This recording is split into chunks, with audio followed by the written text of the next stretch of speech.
Tout pour investir. Dose d'économie. Nicolas Dose est en plateau pour son décryptage économique. Bonjour Nicolas. Bonjour. Nous allons avec vous faire un état des lieux de la pauvreté en France. L'INSEE publie la photographie actualisée, si je puis dire. Que retenir de cette photo? Je vais commencer vraiment par les chiffres que nous donne l'INSEE. 9,1 millions de personnes sous le seuil de pauvreté. C'est 2022, parce que c'est des données solides, mais donc avec effet retard. 9,1 millions de personnes sous le seuil de pauvreté monétaire en 2022. Le seuil de pauvreté monétaire, il est aujourd'hui à 1 216 € par mois. Le taux de pauvreté, c'est 14,4% de la population. C'est un niveau qui est assez stable, qui est plutôt inférieur à la moyenne de l'OCDE, mais qui est un niveau, pour la France, qui est assez élevé, si on regarde le taux de pauvreté sur les 30 dernières années. Pardon. Le coefficient de Gini de la France, alors là, c'est pas du tout un chiffre INSEE, est à 0,3. Après redistribution, plus on est près de 0, moins il y a d'inégalités. Plus on est proche de 1, plus il y a des inégalités. Donc c'est après redistribution de l'impôt sur le revenu et prestations sociales. C'est un niveau qui est plutôt bas en termes de réduction des inégalités, justement. Et le dernier chiffre, c'est que le niveau de vie médian, donc autant au-dessus qu'en dessous, en France, est resté stable en 2022. On était à 2028 € par mois de revenus nets pour une personne seule et à 3 650 € pour un couple avec un enfant. Voilà des chiffres. Médian. Voilà des chiffres purement cliniques, sur ce que l'INSEE nous dit. Qu'est-ce qui explique cette stabilité, on peut dire ça, du taux de pauvreté, mais un niveau en fait assez peu élevé? Alors, ce qui explique ça, c'est qu'on a eu le quoi qu'il en coûte, on a eu la prime de partage de la valeur, qui a permis quand même d'éviter que tout ça explose. On a l'indexation du SMIC, l'indexation des pensions de retraite, la hausse de l'allocation de solidarité aux personnes âgées, qui est une sorte de queue de comète du minimum vieillesse, la hausse de certaines aides, comme par exemple la prime de rentrée, l'allocation de soutien familial qui est versée sous condition, c'est quelque chose de très spécial, c'est pas les allocs, c'est vraiment versé sous condition, ça s'appelait allocation orphelin dans le passé.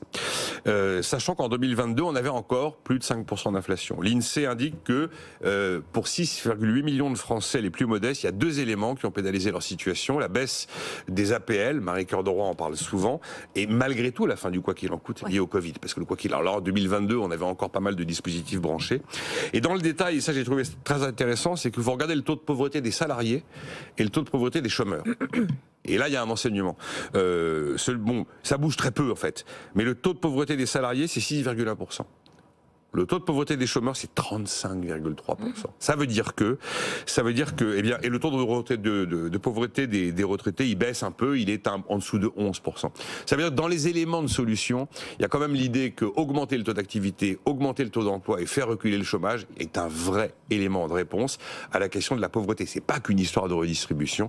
La question du recul du chômage est absolument essentielle. Le recul du chômage au centre. Alors les conclusions qu'on peut tirer de ces chiffres de l'INSEE, au-delà de celles que vous venez de faire. Alors d'abord, c'est que c'est hyper compliqué quand on est comme ça avec des données, avec des stats, avec des tableaux, de parler d'un sujet comme celui-ci. On n'est pas en train de parler du déficit du commerce extérieur, on n'est pas en train de parler de la courbe de l'inflation, on est en train de parler de la vie réelle des gens. Des gens qui sont dans une vie réelle et qui sont touchés par la précarité et qui ont souvent... je suis persuadé qu'il y a des gens qui m'écoutent, ce que je dis c'est pas leur vie est bien pire que ça. Et ils doivent se dire une fois de plus que j'ai rien compris. Comme je vous avais dit un jour dans une chronique, quand je vous dis qu'on crée des emplois et que quelqu'un qui m'écoute qui n'a pas trouvé de job depuis 2 ans, il pense que je dis n'importe quoi. Quand je dis que les salaires remontent et rattrapent l'inflation, celui qui n'a pas eu de hausse de salaire, il pense qu'on dit vraiment n'importe quoi et qu'à Paris les gens sont complètement déconnectés de leur vie réelle. Voilà. Deuxième élément, une seule enquête c'est pas suffisant pour cerner un sujet aussi complexe que celui-là. Il faut aussi prendre en compte le logement. C'est hyper important. L'une des principales ponctions de pouvoir d'achat, c'est le logement. Il faut discerner les bassins de population. C'est pas pareil partout. Il faut aussi inclure les effets, évidemment, des mécanismes de redistribution et aussi ajouter l'importance des dépenses contraintes non arbitrables, qui est un sujet qui est devenu de plus en plus lourd. Après, il y a un autre élément dans la photographie de l'INSEE, qui est un élément hyper impressionnant. C'est ce que l'INSEE appelle le taux de privation matérielle et sociale. Un taux de privation de matériel et social qui monte peu, mais enfin qui dépasse les 13% en 2022. L'INSEE regarde 13 critères. Et si un ménage, une famille, coche 5 des 13 critères, elle est en situation de privation matérielle et sociale. L'INSEE va parler de personnes qui sont pauvres en conditions de vie. C'est-à-dire que, par exemple, si vous ne possédez pas 2 paires de chaussures en bon état, si vous ne parvenez pas à vous chauffer, si vous ne parvenez pas à manger de la viande, du poisson tous les jours, si vous ne parvenez pas à vous payer une semaine de vacances, vous rentrez dans l'un de ces fameux critères qui vous met dans cette case particulière. Voilà.